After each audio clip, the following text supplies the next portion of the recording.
அனைவருக்கும் வணக்கம். மகர ராசினியர்களுக்கு உறவோடு சில காலம், பிரிவோடு சில காலம் என தத்தளித்து கொண்டிருக்கும் மகர ராசினியர்களான உங்களுக்கு புதிய யோகங்கள் நிறைந்த குரு பகவானுடைய அதிசார உச்ச பெயர்ச்சி அமைகிறதுங்க. இத்தருணங்கள்ல மகர ராசினியர்களான உங்களுக்கு என்ன மாதிரியான நன்மைகள் எல்லாம் ஏற்பட இருக்கு, கிரக நிலைகளில் ரீதியாக அமையிருக்கும் சாதகங்கள் என்ன, பாதகங்கள் என்ன, மேலும் என்ன மாதிரியான முன்னேற்றங்கள் எல்லாம் உங்களுடைய வாழ்வில் ஏற்பட இருக்கு. குறிப்பா இத்தருணங்கள்ல மகர ராசினியர்களுக்கு குரு பகவானுடைய அதிசார உச்ச பெயர்ச்சியின் காரணமாக கிரகங்களுடைய சஞ்சார நிலைகள் என்ன என்று பார்க்கும்போது, மிதுன ராசியில் சஞ்சரித்த குரு பகவான் தற்போது அதிசாரமாக கடகராசிக்கு பயிற்சியாகி அங்கு உச்சம் பெறுகிறார். இதன் காரணமாக மகர ராசினியர்களுடைய வாழ்வில் குடும்ப சூழ்நிலை ரீதியாக உத்தியோகம், தொழில், வியாபாரம், கலைத்துறை, அரசியல் துறை, மாணவ மாணவிகள், விவசாய துறையினர், பெண்மணிகள் என அனைவருக்கும் என்ன மாதிரியான நன்மைகள் எல்லாம் ஏற்பட இருக்கு என்பது குறித்தான முழுமையான பதிவை தான் இந்த வீடியோல நம்ம விரிவா பார்க்க போகிறோம். அதற்கு முன்னாடி குரு பகவானை பற்றி சற்று விரிவாக தெரிந்து கொள்வோம். அந்த வகை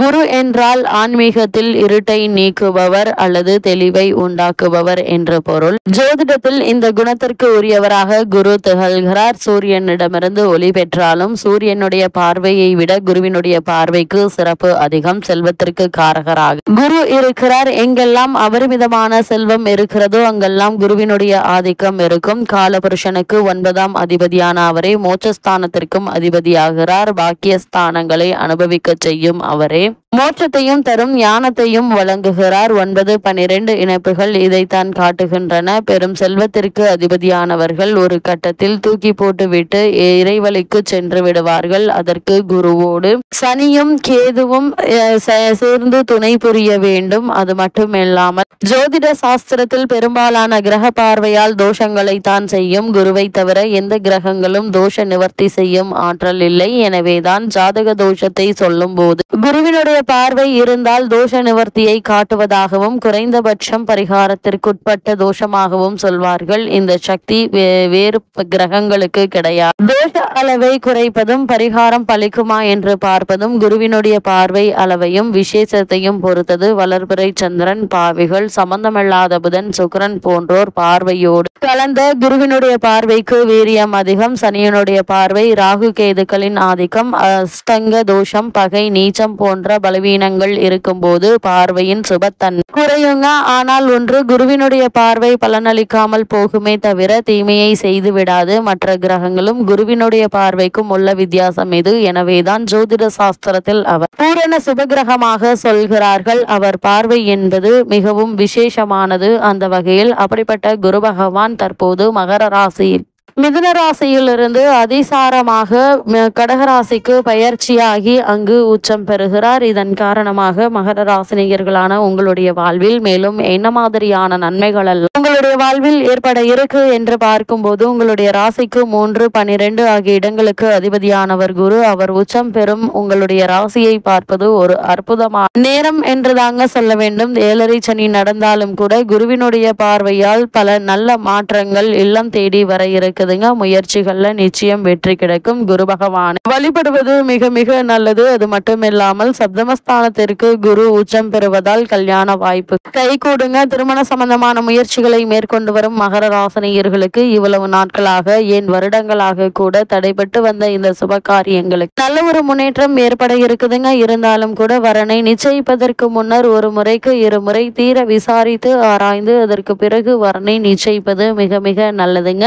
மகர ராசினியர்களை பொறுத்த வரைக்கும் இத்தருணங்கள்ல சப்தமஸ்தானத்தில் குரு உச்சம் பெறுவது நல்ல ஒரு முன்னேற்றத்தை எடுத்துக்காட்டுது. கடமையை செவ்வனே செய்து வெற்றி பெற இருக்கீங்க. உங்களுடைய கைகள்ல பணப்புழக்கம் அதிகரிக்குங்க. அதனால் சுப செலவுகள் செய்வதற்கு நீங்கள் கடன் வாங்க வேண்டிய எந்த ஒரு நிர்பந்தமும் ஏற்படுவதற்கான வாய்ப்புகள் இல்லைங்க. அந்த அளவிற்கு உங்களுடைய கைகள்ல பணப்புழக்கம் இருக்கும். உத்தியோகத்தில் உள்ளவர்களுக்கு தலைமை பதவி தானாக வந்து சேருங்க. இடம் பூமி வாங்கும் யோகம் உண்டு. விலகி சென்ற சொந்தங்கள் விரும்பி வந்து இணைய இருக்காங்க. தொழில் சிறப்பாக நடைபெறுங்க. என்ன இருந்தால் 7 சனி நடைபெறுவதால திடீர் செலவுகளை சமாளிக்கக்கூடிய ஒரு சூழல் உருவாகக்கூடிய ஒரு தருணம் என்றுதாங்க சொல்ல வேண்டும். அது மட்டுமில்லாம புதிதாக தொழில் தொடங்குவது அல்லது வியாபாரம் ஆரம்பிப்பது சம்பந்தமான முயற்சிகளை மேற்கொண்டு வரும் மகர ராசினியர்களுக்கும் கூட நல்ல ஒரு முன்னேற்றம் ஏற்படக்கூடிய ஒரு தருணமாக தான் இக்காலகட்டம் அமைஞ்சிருக்கு என்பதை கிரகங்களுடைய சஞ்சார நிலைகள் தெளிவாகவும் உறுதியாகவும் எடுத்து காட்டுதுங்க. மகர ராசினியர்களை பொறுத்த வரைக்கும் இக்காலகட்ட கிரக நிலைகளை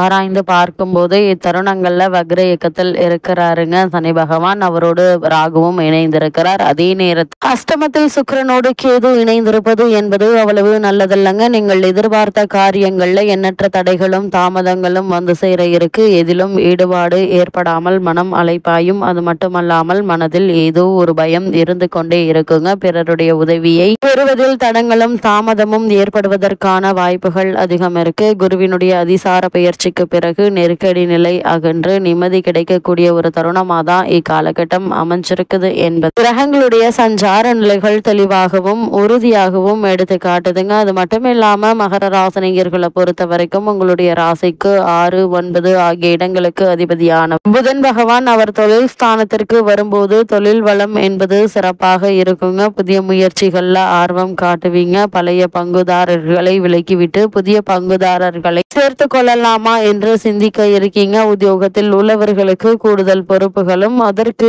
ஏற்ற விதம் சம்பள விகிதமும் கிடைக்க இருக்குங்க. இடம் பூமி விற்பனையால் நல்ல ஒரு லாபம் உண்டு என்பதுல எந்த ஒரு சந்தேகமும் இல்லைங்க. ஆகாரத்தில் கட்டுப்பாடு செலுத்தி ஆரோக்கியத்தை சீராக வைத்துக் கொள்ள முயற்சி செய்யுங்க. கூடுமான வரைக்கும் வெளியிடங்கள் உணவு உண்பதை தவிர்ப்பது நல்லது. வழக்குகள் உங்களுக்கு சாதகமாக அமையும் என்பதால நீங்கள் கவலைப்பட வேண்டிய எந்த ஒரு அவசியமும் இல்லைங்க. உங்களுடைய முயற்சிகள் அனைத்திற்குமே எளிதில் வெற்றி கிடைக்கும் என்பது கிரகங்களுடைய சஞ்சார நிலைகள் தெளிவாகவும் உறுதியாகவும் எடுத்து காட்டுது. அது மட்டுமில்லாம உங்களுடைய ராசிக்கு 5, 10 ஆகிய இடங்களுக்கு அதிபதியானவர் சுக்கிரன். அவர் நீச்சம் பெறுவது என்பது அவ்வளவு நல்லதல்லங்க. தொழில் வளர்ச்சியில் தொல்லை ஏற்படும். ஒரு கடனை அடைக்க மற்றொரு கடன் வாங்கும் சூழல் உருவாக இருக்கு. எதையும் திட்டமிட்டு உங்களால் செய்ய இயலாது. திடீர் மாற்றங்கள் குழப்பத்தை உருவாக்குவதற்கான வாய்ப்புகள் இருக்குதுங்க. பாக பிரிவினைகள் திருப்தி தராது. நீங்கள் பணிபுரியும் இடத்தில் சில பிரச்சனைகளை சந்திக்க வேண்டிய ஒரு நிலை இருக்கு. எனவேதான் உத்தியோகத்தில் இருந்து விலகி கொள்ளலாம் அல்லது